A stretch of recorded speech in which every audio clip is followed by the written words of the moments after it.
تو کیوں نہیں آغاز کر لیا جائے حکومت سازی کے فوراً بعد اسی عمل کا؟ دیکھیں جناب، بات یہ ہے کہ سب سے پہلی بات جو ہے پاکستان کی تاریخ میں نے فرسٹ ٹائم کہا تھا کہ national unity government of all parties, جو کہ پاکستان میں کبھی نہیں بنی، میں نے اس کو سجیسٹ کیا تھا، اور اس کے لیے میں نے کہا تھا کہ الیکشن سے پہلے اس کا وقت ہے کہ سب پارٹیز بیٹھ کے ایک میثاق پاکستان کے اوپر دستخط کریں اور یہ کہیں کہ جو پارٹی سب سے زیادہ سیٹیں لے گی پارلیمنٹ میں ہم اس کو وزارت عظمیٰ دیں گے، اور باقی پارٹیز جو ہیں وہ مل کے 25 سے 30 کی کیبنٹ بنا کے ملک کو 5 سال کے لیے چلائیں گے۔ یہ تھا ایک ایجنڈا، اور یہی ایجنڈا نیلسن منڈیلا نے ٹروتھ کا کمیشن بنایا تھا، انہوں نے آغاز اس جگہ سے کیا تھا جس کے بعد وہ اس کو لے کے آگے۔ ہمارے ہاں کوئی نیلسن منڈیلا جیسا شخص ہے؟ ہمارے ہاں کوئی ایسا لیڈر ہے؟ میں بتا رہا ہوں تو اس وقت جو ہے ہمارا پرابلم یہ ہے کہ ہمارے سیاستدان جو ہیں وہ الیکشن جیتنے کے لیے نہیں، حکمرانی کے لیے، بلکہ حکمرانی سے آگے بڑھتے ہوئے وہ مالی وسائل کے مطلب ان کی حصول کے لیے اس پرپس کو یوز کرتے ہیں، لہذا عوام کی ترجیحات ان کے ایجنڈے میں نہیں ہے، اسی لیے عوام کی قسمت کبھی نہیں بدلی۔ 18ویں ترمیم ہوئی جس کو یہ پارٹیاں اپنا لینڈ مارک سمجھتی ہیں، اس 18ویں ترمیم میں اس میں شامل نہیں ہوا، میں اس میں دستخط کرنے والوں میں نہیں تھا، میں نے انکار کیا تھا، کیونکہ اس کے ذریعے مرکز کا خزانہ خالی کر کے صوبوں کو دیا گیا پیسہ، لیکن صوبوں کو نہیں دیا گیا، صوبوں کے وزرائے اعلیٰ کو دیا گیا جی، اور وہ مقامی حکومتوں تک بھی نہیں گیا نا، وہ تو وہیں پہ رک گیا، وہ تو ایک الگ ایک پوری داستان ہے۔ نیچے کہیں گے۔ اب مسئلہ یہ ہے کہ یہ کسی بھی، آج اگر آپ نے آگے بڑھنا ہے تو اس کا طریقہ بڑا صاف ہے، آج آپ نیشنل یونٹی گورنمنٹ بنائیں، جس پارٹی کی سب سے زیادہ سیٹیں ہیں پارلیمنٹ میں اس کو اب تو یہ دیر ہوگی، اس کے علاوہ کوئی حل پی ٹی آئی کے ساتھ بیٹھنا آپ کو لگتا ہے کہ وقت کی ضرورت ہے سیاستدانوں کو اس پہ؟ اس کا بڑا آسان حل ہے، اس کا حل تو ہے میاں صاحب، مطلب شہباز صاحب کے پاس اور زرداری صاحب کے پاس، جو صدر اور وزارت عظمیٰ کا اختیار لینے جا رہے ہیں، دونوں فوٹو لگی ہوں گی تو کتنا خوبصورت وہ اس کا لک ہوگا۔ لیکن اس کے بعد میں یہ کہہ رہا ہوں کہ ان دونوں کی ذمہ داری بنتی ہے کہ یہ بیٹھ کے کہیں کہ اسی وقت ہم چاہتے ہیں کہ پی ٹی آئی کو اس کا نام اور ان کی جو اسپیشل سیٹس ہیں وہ ان کو دے دی جائیں، اس کے بعد ہم حکومت سازی کریں گے۔ یہ ان کی ذمہ داری ہے دونوں کی کہ جمہوریت کی خاطر اور جمہوری عمل کو آگے بڑھانے کی خاطر یہ مطالبہ کریں کہ جناب جو اسپیشل سیٹس جس کی بنتی ہیں اس کو اس کا حق دو، تاکہ ہم ملک کے اندر ایک ریکنسیلیشن کا پروسیس شروع۔ جی بہت شکریہ درانی صاحب، آپ بہت بڑی بات کر رہے ہیں کہ پی ٹی آئی کو ان کا نشان واپس دے دیا جائے اور ان کی ریزرو سیٹس واپس دینے سے آغاز ہو سکتا ہے ہیلنگ پروسیس کا۔ بہرحال دیکھتے ہیں کون یہ اتنا بڑا دل رکھ کے یہ کام کرتا ہے۔ بریک کے بعد واپس آئیں گے، بات کریں گے کچھ فلسطین غزہ کی تازہ ترین صورتحال کے حوالے سے، ہمارے ساتھ رہیے۔ پروگرام میں ایک بار پھر آپ کو خوش آمدید کہتے ہیں اور بات کریں گے کچھ غزہ کی صورتحال کے حوالے سے، اور ظاہر ہے ہم بہت باقاعدگی سے اس صورتحال کا جائزہ اپنے نیوز بلیٹنز میں تو آپ کے سامنے رکھتے ہیں، لیکن الیکشنز کی وجہ سے جو ہمارے ٹاک شوز ہیں اس میں خود ایک بہت لمبی بریک کے بعد اس سلسلے میں آپ سے بات بھی کروں گی، جو تازہ ترین وہاں کی صورتحال ہے وہ بھی آپ کے سامنے رکھیں گے۔ جو شہداء کی تعداد ہے وہ 30,000 سے تجاوز کر چکی ہے۔ جنگ بندی کے لیے بہت سارے اجلاس، عالمی سطح پر بہت ساری کانفرنسز، جو بین الاقوامی عدالت ہے انصاف کی، وہاں پر گفتگو، لیکن ایسے لگتا ہے کہ ساری کی ساری گفتگو ہے زبانی کلامی، عملی طور پر ابھی بھی جنگ بندی کے اس طرح کے آثار نہیں ہیں۔ بہرحال جی ہمیں جوائن کر رہے ہیں جلال الپرہ صاحب، سینئر صحافی ہیں اور ترجمان ہیں غزہ سے۔ بہت شکریہ جی جلال صاحب۔ سب سے پہلے تو یہی بتائیے کہ کوئی جنگ بندی کی طرف بات بڑھ رہی ہے یا نہیں، کیونکہ جو ہمارے تک تازہ ترین خبریں آ رہی ہیں کہ شاید قطر کوئی آ رہا ہے اسرائیل کی طرف سے کوئی وفد، اور وہ کہتے ہیں کہ معاہدے کی گنجائش ہے۔ جی بسم اللہ الرحمن الرحیم، بہت شکریہ محترمہ۔ دیکھیے میں آپ کے سوال کی طرف آؤں گا، لیکن ایک تھوڑا سا ایک گلہ کرنے کی مجھے اجازت دے۔ دیکھیے میں ایک چیز نوٹ کر رہا ہوں کہ تقریباً 1.5 مہینے سے 1.5 سے پونے 2 مہینے سے غزہ پاکستان کی میڈیا سے غائب ہو گئی ہے۔ اچھا، اب ظاہر ہے لوگ یہ بولیں گے کہ جی یہ بتائیں گے کہ الیکشن بھی تھا، پیپلز پارٹی بھی تھا، داندلی بھی تھا، اور مسلم لیگوں کا قصہ بھی تھا، کمشنر راول بنڈی کا بھی۔ بھائی دیکھیں، آپ لوگوں نے بھی کرکٹ کی خبریں بھی دے رہے ہیں، آپ اس کے طلاق ہوئی، ان کی شادی ہوئی، ان کی بھی خبریں آ رہی ہیں، بہت سے فالتو خبریں آ رہی ہیں۔ غزہ کی کیوں ہے خبر؟ بلیٹنز میں تو آ رہی ہے، آپ کو لگتا ہے نہیں آ رہی؟ نہیں، کوئی نہیں ہے، کوئی بھی نہیں آ رہا۔ پہلے بات دیکھیے محترمہ، میں صحافی ہوں، ساتھ ساتھ میں غزہ کا ترجمان بھی ہوں، جن کے خاندان میں سے 124 لوگ شہید ہوئے. یار آپ فلسطینی ہیں، ہمارا تو 124 جن میں سے 70 بچے ہیں. میرے اپنے خاندان کی میں بات کر رہا ہوں، ٹھیک ہے.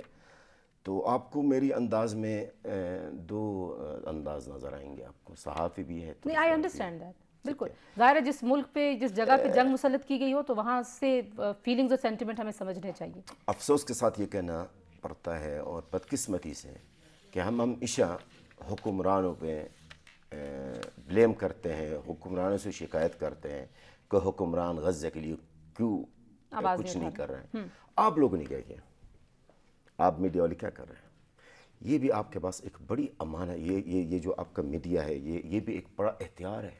آپ نے یوز کیا ہے، آپ کے پاک میڈیا نے یوز کیا ہے، پاکستانی میڈیا نے نہیں یوز کیا.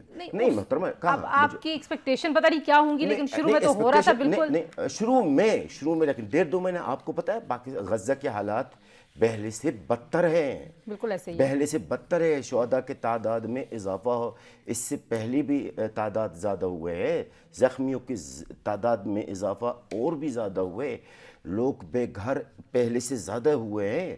یعنی غزہ کا جو اس وقت موجودہ صورتحال ہے وہ شروعات سے زیادہ خراب ہے. اب سوال آپ کا جو جنگ بندی کی طرف ہے، دیکھیں اسرائیل کی طرف سے لگاتار ایک ہی بیان آ رہا ہے کہ ہم فی الحال کوئی جنگ بند نہیں کریں گے. قطر اپنے طرف سے کوشش کر رہے ہیں، مصر بھی کوشش کر رہے ہیں، اور کئی ممالک ہیں جو کوشش کر رہے ہیں. لیکن جنگ بندی کا جو بھی کوئی قرارداد آئی جنگ بندی کی، امریکہ اس کو اس طرح سے برملا ویٹو کرتا چلا جائے. وہ تو یہ امریکہ کا جو ویٹو کا تلوار وہ تو ہمیشہ تیار ہے. ہم تیار ہوتا ہے اسرائیل کے فیور میں. جو بھی اسرائیل کے خلاف بات ہوتی ہے یا اسرائیل کے حق میں نہیں ہے، وہ اس کے لیے ویٹو کا جو تلوار ہے وہ ہمیشہ ریڈی ہے. بہت سارے ملک عالمی عدالت میں بھی ظاہر ہے اس بات پہ اپنے دلائل بھی دے رہے ہیں. آپ کو لگتا ہے کہ ان تصاویر اور اس بمباری اور اس طرح کے بچوں کی لاشوں کے بعد بھی واقعی دلائل کی بھی ضرورت ہے کسی عدالت کو کنونس کرنے کے لیے کہ کوئی ظلم ہو رہا ہے؟ اصولاً تو نہیں ہونی چاہیے، اس سے زیادہ اور کیا دلائل چاہیے. لیکن آپ یہ مجھے بتائیے، یہ جو بین الاقوامی عدالت ہے کیا؟ اقوام متحدہ، یونائٹڈ نیشن ہے کیا؟ سیکورٹی کونسل ہے کیا؟ یہ سب اسرائیل امریکہ کے ماتحت ہے. ہم حقیقت کو کیوں چھپائے؟ حقیقت تو یہی ہے نا کہ یہ سب اسرائیل اور امریکہ کے ماتحت ہے. اور اسرائیل کے خلاف کبھی بھی نہ سیکورٹی کونسل، نہ یونائٹڈ نیشن، نہ بین الاقوامی عدالت سے کوئی اسرائیل کے خلاف کوئی آرڈر نہیں ہوگا. یہ آپ مجھ سے لکھ لیں. آپ آج کی کوئی طریقہ ہے کہ یعنی کہ آخری سوال ہے آپ سے میرا. اسرائیلی وزیر اعظم نے یہ کہا کہ اگر کوئی معاہدہ ہو بھی جاتا ہے تو اس کا مطلب یہ نہیں ہوگا کہ جنگ ختم ہو جائے گی. دیکھیں، جنگ ختم ہونے کا تو مجھے کوئی اثر نظر نہیں آ رہا. اور میں نے جنگ کے پہلا دوسرا دن سے میرا رائے یہی ہے، جنگ مکمل ختم ہونے والا جنگ نہیں ہے. اسرائیل کا جو ایجنڈا ہے، اسرائیل کا جو ارادہ ہے، وہ پورا غزہ کو وہاں سے ہجرت کرنا بھی مجبور کرنے کا ہے. یہ اسرائیل کا منصوبہ ہے. اسرائیل کا منصوبہ یہ ہے کہ گریٹر اسرائیل بنانے کے. صرف غزہ نہیں، غزہ تو چھوٹا سا ہے، 40 کلومیٹر ہے. اسرائیل کا جو پلاننگ ہے، بنیامین نتنیاہو کا جو پلاننگ ہے، وہ بہت لمبا پلاننگ ہے جو ابھی غزہ سے انہوں نے شروعات کی ہے. ابھی مزید آگے اور بہت کچھ ہوگا. آپ کو نہیں لگتا کہ کچھ جلدی اس میں کوئی پیش رفت ہو کہ جنگ رک جائے؟ محترمہ، جو بھی بات میں نے کی اس جنگ میں اور پچھلے جنگ میں ہمیشہ ثابت ہوتا ہے. مجھے نظر نہیں آ رہا کہ ابھی جنگ بند ہونے کا کوئی امکان ہے، کیونکہ اسرائیل کی طرف سے جو بیانات آ رہی ہیں اور اسرائیل کی جو پلاننگز ہیں وہ بالکل جنگ بندی کی طرف ہے ہی نہیں ہے. حتیٰ کہ اسرائیل نے یہ بھی کہا نا کہ ہم باہر کے بیرونی ڈائریکشن پر نہیں چلیں گے، ہم بیرونی احکامات پر نہیں عمل کریں گے، ہم جنگ جاری رکھیں گے. اور وہ جو رفح ایک شہر بچ گیا، بس جو رفح ہے، ہم اس پر بھی اب میں ملٹری آپریشن کریں گے. جہاں انہوں نے کہا کہ یہ سیف ایریا ہے اور تمام فلسطینیوں کو وہاں پر جانے کا حکم دیا ہے، وہاں پر بھی انہوں نے بمباری شروع کی ہے.